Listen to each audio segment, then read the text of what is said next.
Hi friends, इस video में हम संभव स्टील के बारे में डिटेल डिस्कशन करेंगे। उसका Q3 FY20 का रिजल्ट, उसका बिजनेस मॉडल, उसका कॉन कॉल, उसका गाइडेंस, उसका valuation, everything will be discuss in this video. तो चलिए वीडियो को स्टार्ट करते हैं। पहले इसका छोटा बिजनेस मॉडल छोटे से जान लेते हैं। तो ये क्या करते हैं, ये आयरन ओर से आयरन वगैरह प्रोक्योरमेंट करते हैं। फिर इसको डिफरेंट प्रोसेस के थ्रू ये लोग हॉट कॉयल और कोल्ड रोल कॉयल बनाते हैं। फिर आप इससे स्टेनलेस स्टील, फिर गैल्वेनाइज प्रोडक्ट, आपका ERW पाइप्स, ये सब डिफरेंट प्रोडक्ट्स वगैरह बनाते हैं। ये इसका मेन बिजनेस मॉडल है। लेकिन ये लोग आप ट्राई कर रहा है स्टेनलेस स्टील का परसेंटेज बढ़ाने का ट्राई कर रहा है, क्योंकि आपका जितना वैल्यू एडेड प्रोडक्ट रहेगा उतना ही आपका मार्जिन में बेनिफिट मिलेगा, आपका EBITDA पर टर्न नंबर ऊपर की तरफ जाएगा। इससे क्या होगा, कंपनी को अच्छे बेनिफिट मिलेगा। इसीलिए आप देखेंगे इस तरह का जो कंपनी है, जैसे आपका APL, अपोलो, जिंदल स्टेनलेस या फिर और कुछ सारे कंपनी है, वो लोग ट्राई कर रहे हैं आपका वैप का परसेंटेज इंक्रीज करने। वैप मीन्स वैल्यू एडेड प्रोडक्ट, जिसमें मार्जिन ज़्यादा मिलता है। तो ये भी संभव स्टील भी ट्राई कर रहा है वैल्यू एडेड प्रोडक्ट का परसेंटेज धीरे धीरे बढ़ाने के लिए। अभी इसका जो परसेंटेज है 65%। तो यही इसका मोटा मोटी बिजनेस मॉडल है। तो फिर चलते हैं इसके Q3 FY26 के रिजल्ट में। अगर आप देखेंगे इसका वॉल्यूम ग्रो किया है 35% ईयर ऑन ईयर बेसिस में इसका वॉल्यूम ग्रो किया है। और इसका जो टोटल जो वैल्यूएटेड प्रोडक्ट का जो परसेंटेज है वो है आपका 65%। इसके आगे वाले क्वार्टर में इससे कुछ ज़्यादा था। और अगर आप देखेंगे इसका रेवेन्यू इस क्वार्टर में 60% ईयर ऑन ईयर बेसिस से ग्रो किया है। और इसका अगर आप देखेंगे EBITDA का मार्जिन थोड़ा गिर गया है, 10.3 से 8.6 हो गया है इसका EBITDA का मार्जिन। और इसके रीज़न मैनेजमेंट ने कॉन ने बताया, ये हम बाद में डिस्कस करेंगे। फिर इसका पैट, इस क्वार्टर में इसका 24 करोड़ का पैट ये लोग शो किया है। और इसके साथ अभी 9 मंथ में इन लोगों का टोटल पैट हो चुका है ऑलमोस्ट 87 करोड़ के लोग पैट अभी तक ये लोग बनाए हैं 9 मंथ में। और इसका जो डेट टू इक्विटी रेशियो है वो है आपका 1.07% और ROCE है ऑलमोस्ट 13%। इस सारे बिजनेस में क्या लगता है आपको, कैपिटल ज़्यादा लगता है। इसीलिए इस तरह का बिजनेस में आप देखेंगे ROCE का जो लेवल थोड़ा नीचे की तरफ रहता है। तो ये एक बात है। और ये मोटा मोटी इसका Q3 FY20 का रिजल्ट। अब चलते इसके कॉन कॉल में। पहले हम कॉन कॉल में डिस्कस करेंगे इसके कैपेसिटी के बारे में। तो कोई भी इस तरह का जो बिज़नेस होता है उस बिज़नेस में कैपेसिटी एक आपका मेजर पैरामीटर होता है। तो बिज़नेस को आगे ग्रो करने के लिए आपको कैपेसिटी को तेज़ तरह से बढ़ाना पड़ता है। इसीलिए आप देखेंगे कैपेसिटी को आपको कैपेसिटी बढ़ाना इसीलिए ज़रूरत पड़ जाते हैं। तो आप देखेंगे इसका अभी तक का जो करंट कैपेसिटी है वो है आपका almost 5 lakh MTPA। 5 lakh MTPA का अभी कैपेसिटी है। और मैनेजमेंट का जो और इसका अगर आप बाइफार्केशन करेंगे तो ERW पाइप्स का जो कैपेसिटी है वो है आपका 3,50,000 MTPA। प्री गैल्वेनाइज्ड पाइप का है ऑलमोस्ट आप कह सकते हैं 1 लाख MTPA। और स्टेनलेस स्टील जो कॉयल है उसका है 58,000 MTPA। टोटल कैपेसिटी है ऑलमोस्ट 5 लाख का MTPA का अभी कैपेसिटी है। लेकिन ये लोग तेज़ गति से आपका कैपेसिटी बढ़ाने में लगा हुआ है। अगर आप देखेंगे प्री गैल्वेनाइज कॉयल का कैपेसिटी था 1 लाख MTPA, लेकिन वो लोग इसको बढ़ा के उसका कैपेसिटी Q4 में आ जाएगा। उसका कैपेसिटी बढ़ा के कर दिया है 1,16,000 थ्रू ब्राउनफील्ड एक्सपांसन। तो 1 लाख से 1,16,000 यानी कि 16,000 MTPA का कैपेसिटी उन्होंने कैपेसिटी जो बढ़ाया है वो Q4 में इम्प्लीमेंट हो जाएगा। ये एक बात है। फिर चलते इसका स्टेनलेस स्टील का कैपेसिटी। स्टेनलेस स्टील का अभी जो कैपेसिटी है वो है आपका 58,000 MTPA। वो लोग इसको बढ़ा के डबल कर देंगे, 1,16,000 MTPA लोग कर देंगे। और इसका प्लांट स्टार्ट हो जाएगा इसका जो रिज़ल्ट आना चालू हो जाएगा आपका Q1 FY27 से। तो अगले क्वार्टर Q4 है और उसका नेक्स्ट क्वार्टर से इसका आपको बेनिफिट आपके रिजल्ट में P&L में मिल जाएगा। फिर ये लोग और एक नया स्टेनलेस स्टील का कैपेसिटी लेके आएंगे जिसका कैपेसिटी होगा 3,60,000 MTPA। वो रन करेगा Q4 FY27 में। तो आप देखेंगे ऑलमोस्ट 5 टाइम्स ये लोग कैपेसिटी बढ़ा रहा है अगले एक साल के अंदर इसका ऑलमोस्ट 3 से 4 टाइम्स स्टेनलेस स्टील का कैपेसिटी इंक्रीज हो जाएगा। तो after Q4 FY27 stainless steel का इनका टोटल कैपेसिटी हो जाएगा 4,70,000 MTPA, जो कि बहुत ही अच्छा है। और इसके सारे प्रोडक्ट में आप देखेंगे स्टेनलेस स्टील का जो एबिडा पर टन होता है यानी कि मार्जिन होता है सबसे ज़्यादा। तो इसीलिए अभी सब कंपनी के तरह संभव स्टील भी ट्राई कर रहा है आपका स्टेनलेस स्टील का प्रोडक्शन को बढ़ाने के लिए, और स्टेनलेस स्टील का प्रोडक्शन रैपिड वे में बढ़ा रहा है, जो कि बहुत ही अच्छा है।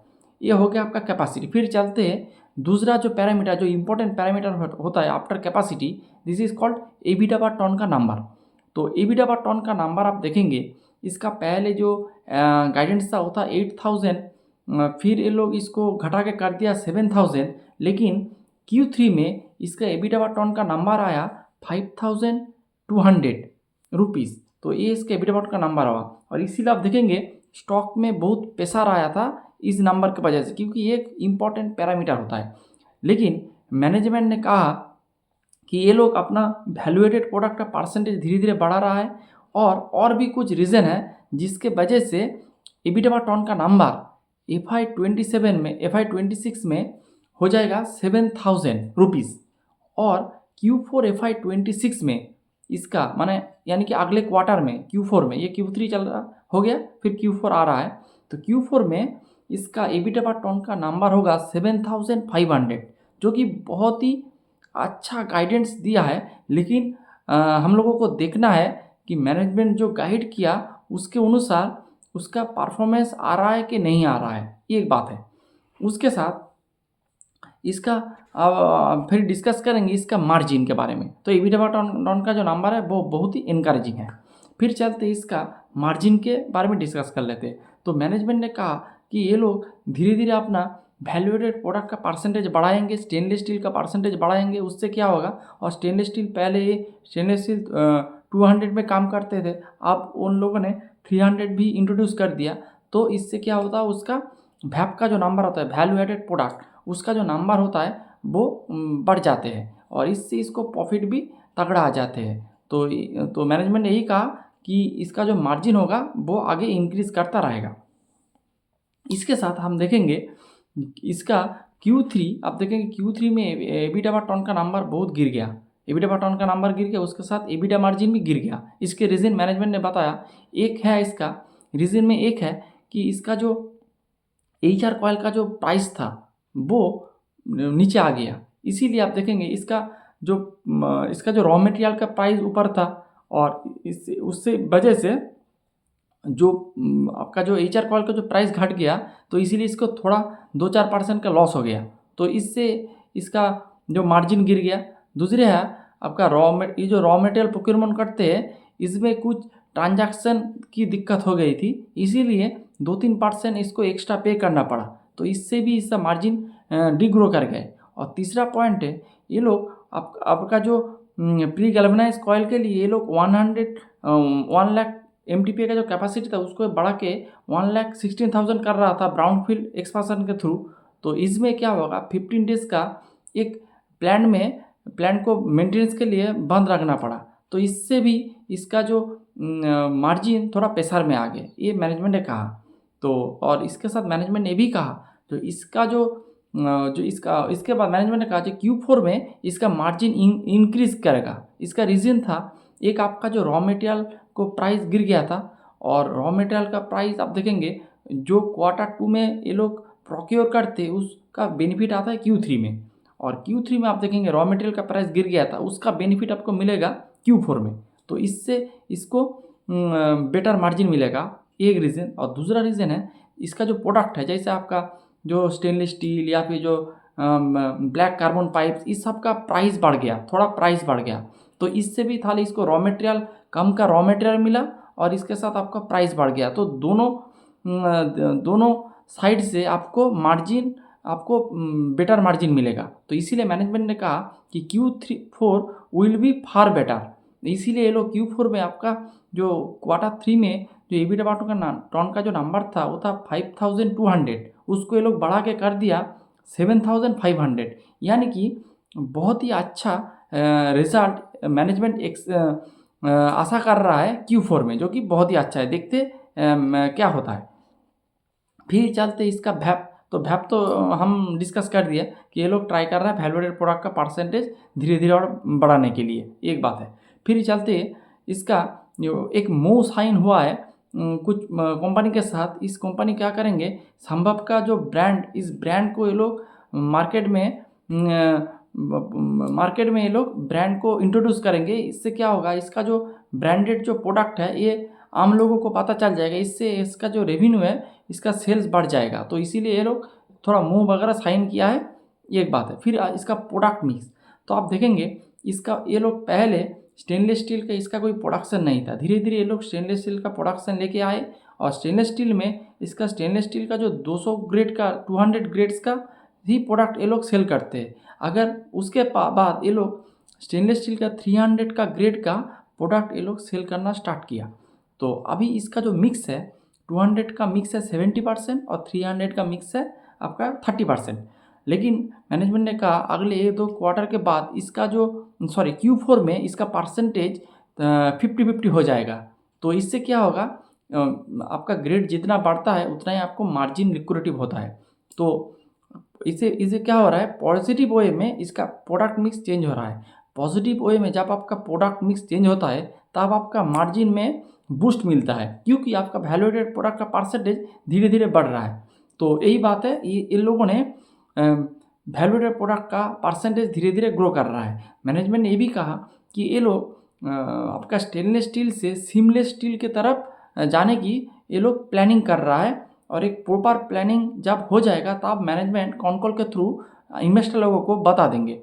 और सीमलेस स्टील क्या होता है, वो आपका जो उसका जो यूज़ होता है वो हाई एंड प्रोडक्ट में यूज़ होता है। जैसे आपका एयरप्लेन में होता है, आपका जो फाइटर जेट होता है, इस तरह का जो हाई एंड वैल्यू प्रोडक्ट होता है उसमें इसका इस्तेमाल होता है। आपका APL अपोलो भी ट्राई कर रहा है उस बिज़नेस के जाने के लिए, लेकिन संभव का अभी इसका कोई फाइनल रोड मैप तैयार नहीं हुआ है। ये अभी प्लानिंग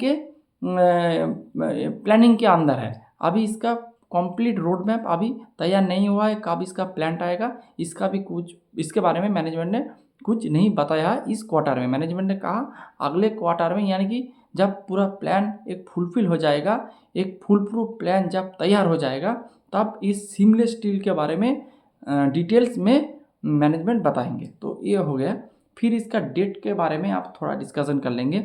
इसका जो करंट जो डेट है ये आपका 210 करोड़, यानी कि 210 करोड़ का अभी इसका डेट है। और अगर आप डेट टू इक्विटी रेशियो देखेंगे तो 1.07। और इस तरह का कैपिटल इंटेंसिव बिजनेस में आपका डेट का परसेंटेज हमेशा ऊपर की तरफ रहता है, एक बात है। फिर ये लोग जो स्टेनलेस स्टील जो आपका जो प्रोडक्शन है आपका 58,000 का जो प्रोडक्शन है, तो उसका प्रोडक्शन के लिए जो कैपेक्स करना था वो कैपेक्स करना हो गया है, उसका कैपेक्स वाला पार्ट कंप्लीट हो गया है। लेकिन जो इसका जो फेज़ 1 आ रहा है, जो आपका 3,60,000 MTPA का जो एक आ रहा है, उसके लिए ऑलमोस्ट 900 से 950 करोड़ का डेट, 900 से 950 करोड़ का कैपेक्स लगेगा। इनमें से ऑलमोस्ट 600 करोड़ ये लोग डेट के थ्रू ये लोग मार्केट से उठाएंगे। और जो रिमेनिंग 350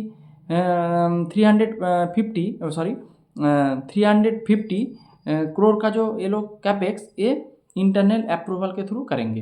तो मैनेजमेंट ने यही बताया है। और इसके साथ हम इसका वैल्यूएशन वगैरह आप कर लेते हैं। इसका मार्केट कैप है ऑलमोस्ट 2600 का मार्केट कैप है। और इसका अभी जो पैट आएगा FI26 में वो 110 से 120 आएगा। तो इसका फॉरवर्ड पे आ रहा है 20 से 23 और इसका मैनेजमेंट का जो गाइडेंस है ये 50% से ग्रो करेंगे। तो आपको इसको एक बिज़नेस बहुत ही अच्छा है, ये आपको अच्छे से देखना चाहिए। लेकिन इसके साथ मैनेजमेंट ने जो कहा इसका एग्जीक्यूशन भी आपको अच्छे से देखना चाहिए। Hope you like the video. Thanks for watching the video.